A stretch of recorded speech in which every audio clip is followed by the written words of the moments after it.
Welcome to MOS Sunday Samvaad, connecting hearts, sharing journeys, and celebrating our colleagues, because each one of us has a story worth sharing.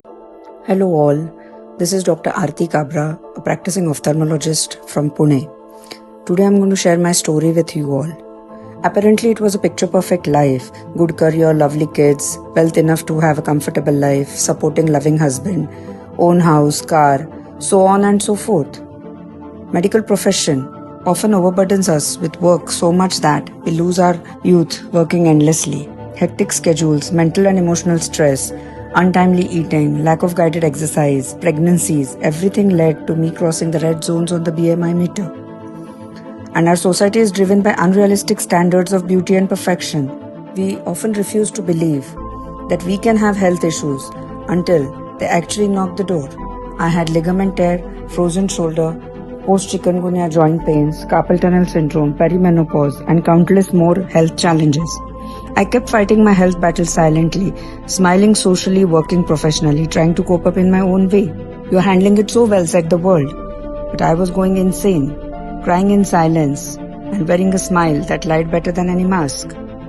One day, I decided to change this destiny and did a course on indigenous nutrition. We shifted my focus from calories to nutrients.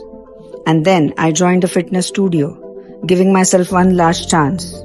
Full of aches, self-doubts, fears, I felt so intimidated by the people training inside the gym. And that day I realized that the hardest part of working out was actually reaching the gym and getting started.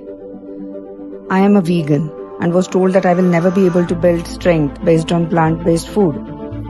But research shows that so many world's top athletes are consuming and promoting plant-based food. Hence, I took this as a challenge and decided to do strength training with plant-based diet only. Then I met Siddharth, who is a fitness enthusiast and a certified coach, who eased my anxiety and accepted this challenge.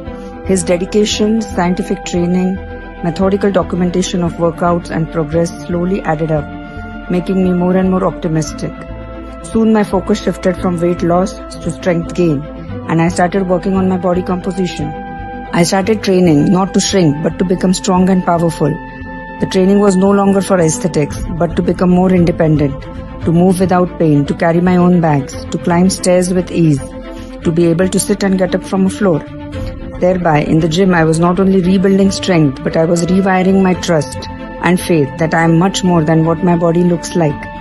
After about 100 sessions, my coach asked me to compete at the Central Zonal National Qualifier Powerlifting Meet conducted by the World Raw Powerlifting Federation, where I lifted a record cumulative total of 290 kgs and thereby won 3 golds and 2 silver medals in the Masters 1 category. This competition was so transformative experience for me that I realized my physical strength, endurance, resilience and potential. It was probably my Chuck Day moment for answering every person who undermines a woman and every sick mind who indulges in body shaming. I stopped chasing skinny and started chasing strength, and my whole life changed. The femininity got redefined from fragile to fierce.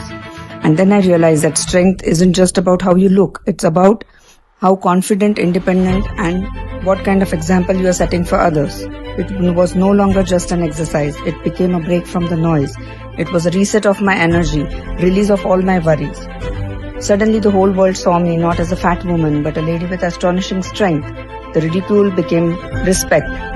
My inbox flooded with appreciative messages, some of them were from the near and dear ones who had never missed a chance to mock me. I realized I had inspired so many lives, and then this comeback became so personal. It was an apology to myself for putting my mind and body through things I did not deserve. Most women are scared of lifting weights because they think it is injury prone and it will make them look manly.